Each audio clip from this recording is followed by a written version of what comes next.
Soy el Dr. David Litua y esta es una vista previa de mi curso titulado Celso, Ataque al Cristianismo. En esta sesión, presentaré a Celso y el contexto de su vida en el Imperio Romano a fines del siglo II. En otras partes del curso, profundizaré en lo que Celso puede decirnos sobre los varios cristianismos en su época, incluyendo el cristianismo carpocrasiano y el marcionita. También hablaré sobre las críticas judías dirigidas a Jesús, las famosas acusaciones de que era hijo de Pantera y los detalles de la filosofía platónica intermedia de Celso y su descripción del diagrama Office y su relación con el mitraísmo. Además, su teoría sobre la inteligencia animal, diseñada para desacreditar el antropocentrismo cristiano, y finalmente, lo que Celso entendía por el verdadero logos en relación con lo que se llama la sabiduría bárbara antigua.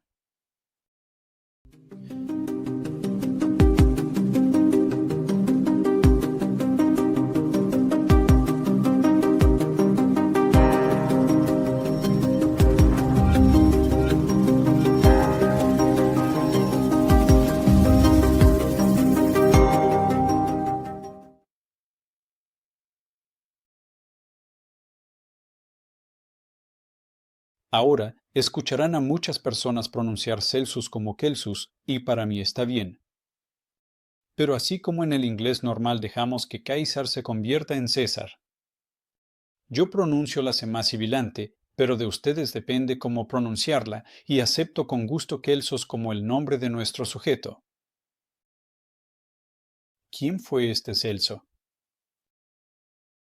Celso fue el primer gran crítico del cristianismo, el primer escritor griego en componer un libro completo atacando la fe cristiana.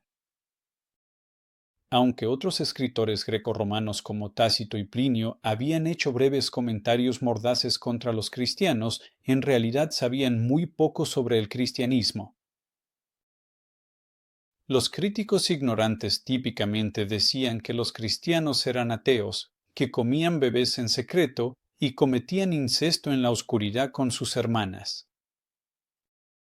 Celso ignora esos rumores y verdaderamente investiga el libro del Génesis y los Evangelios para escribir su ataque en forma de libro titulado Oalitis Logos, que podría traducirse como la doctrina verdadera, el relato verdadero o la historia verdadera. Por ejemplo, la crítica de Celso al Génesis compara el diluvio de Noé con el mito de Deucalión, critica a las hijas de Lot por cometer incesto con su padre, condena a Jacob por robo y engaño, y reprende a los hijos de Jacob por atacar una ciudad y vender a su hermano como esclavo. Celso decía que esos mitos sórdidos no pueden redimirse mediante alegorías, porque la alegoría termina siendo aún más sórdida e increíble que los propios mitos. El conocimiento de Celso sobre los evangelios es aún más extenso. Él sabe acerca de la estrella que apareció al nacer Jesús y de los magos, a quienes llamó caldeos. Estas escenas provienen del Evangelio de Mateo. Celso tal vez conocía el Evangelio canónico de Lucas, según el cual Jesús realizó sacrificios y obedeció la ley ritual, o al menos sus padres lo hicieron en su nombre. Celso también menciona la frase lucana, con Dios todo es posible.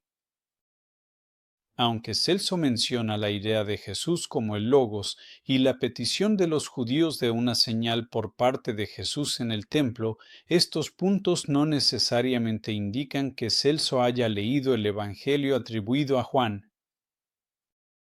Pero podría haber conocido hechos ya que se refiere a una unidad cristiana original, que los primeros cristianos tenían una sola intención o propósito, algo similar encontramos en Hechos 4:32. Celso probablemente también conocía al menos una de las cartas de Pablo. Él alude a 1 Corintios 8:4, que un así llamado ídolo no es nada, y a 1 Corintios 3:19, que la sabiduría del mundo es mala o necia. Celso también leyó escritos cristianos que ya no tenemos, como el diálogo celestial y el diálogo entre Jasón y Papisco. Respecto a este último diálogo, recientemente hemos descubierto un fragmento de él. Es más que obvio que Celso hizo su tarea.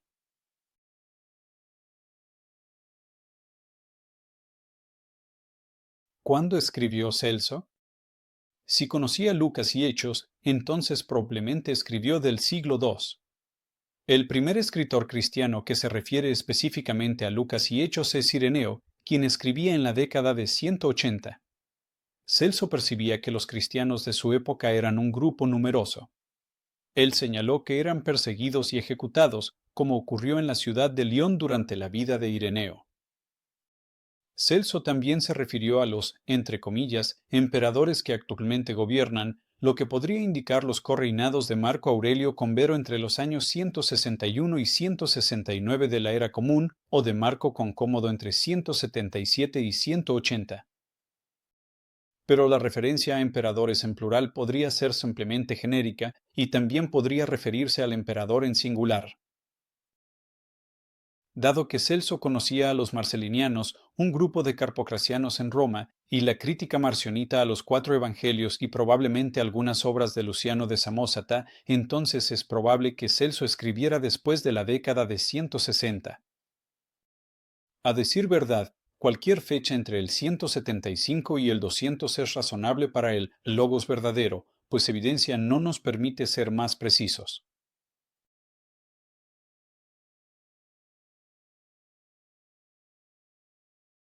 ¿De dónde era Celso? Aunque algunos estudiosos han propuesto Roma y Pérgamo, hay problemas con estas teorías. Celso nunca se refirió a la mitología romana nativa ni a las prácticas cultuales romanas. Ignoró casi por completo a Roma y a sus emperadores hasta la sección final de su obra.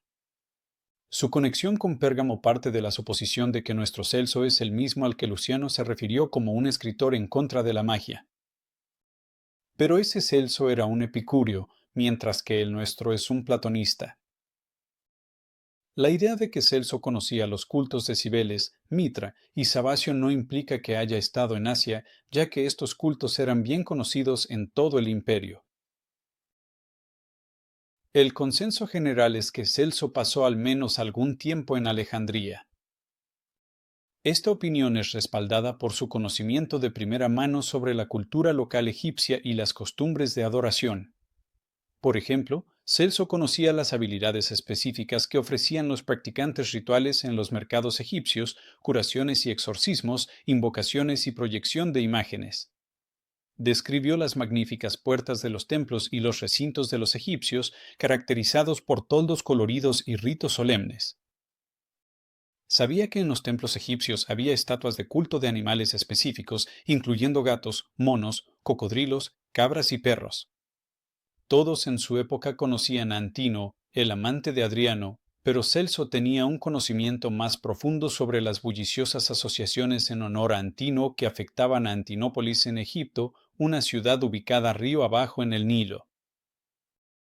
Celso también mencionó que la gente de Naucratis, una colonia griega no muy lejos de Alejandría, había adoptado recientemente el culto a Serapis y que los egipcios nativos llamaban a Amón a su dios supremo. Finalmente, Celso conocía a los 36 daimones, es decir, los decanos, que controlan el cuerpo humano, e incluso podía enumerar algunos de sus nombres claramente egipcios. Tal conocimiento sobre Egipto no es solo único, sino detallado y específico. Evidentemente, Celso tenía más que un simple conocimiento teórico sobre la cultura y las costumbres egipcias. Este era el tipo de conocimiento que uno adquiere al vivir en Egipto, al menos por un tiempo. A este conocimiento particular se le pueden añadir puntos clave en los que coincide con otros autores alejandrinos en detalles específicos. La acusación de Celso de que los judíos adoran a los ángeles, por ejemplo, se encuentra en el documento cristiano llamado la Predicación de Pedro.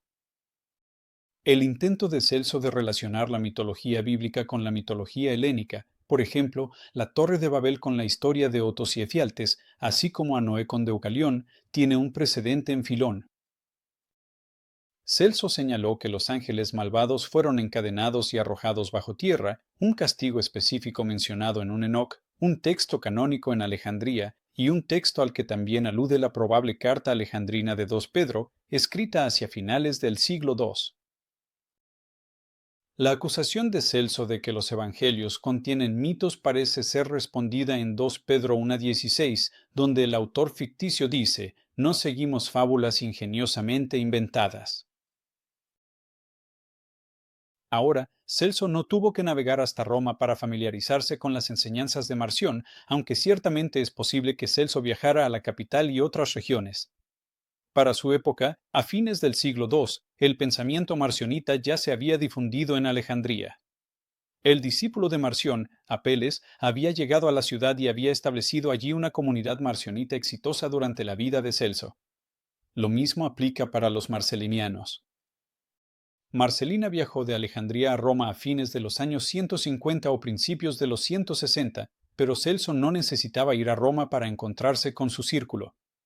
Pudo haber conocido a marcelinianos en Alejandría. Celso nunca menciona a Hermes Trismegisto ni un movimiento hermético, pero creo que estaba al tanto de las ideas herméticas. Él señala, por ejemplo, la noción hermética de que el cosmos es el Hijo de Dios. Celso sentía desprecio por los cultos egipcios a los animales, pero estaba abierto a ver ciertos enigmas sobre las, entre comillas, formas eternas en la teología egipcia. Esta teología egipcia podría, de hecho, haber sido hermética.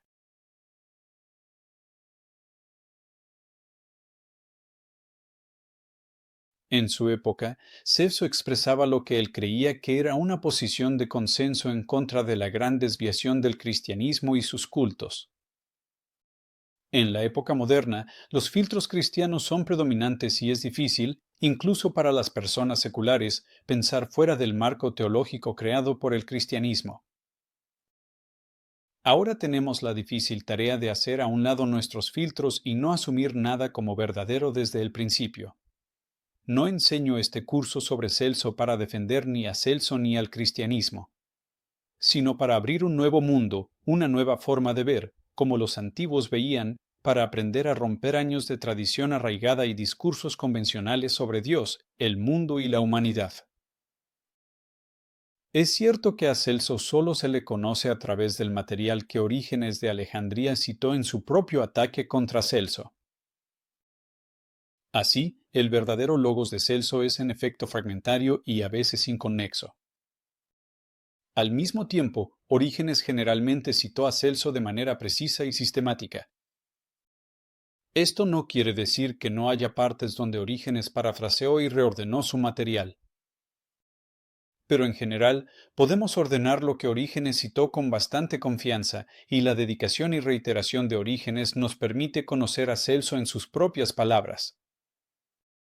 Este es el título de mi nueva traducción de Celso, donde corrijo los errores cometidos por la traducción anterior de R. J. Hoffman.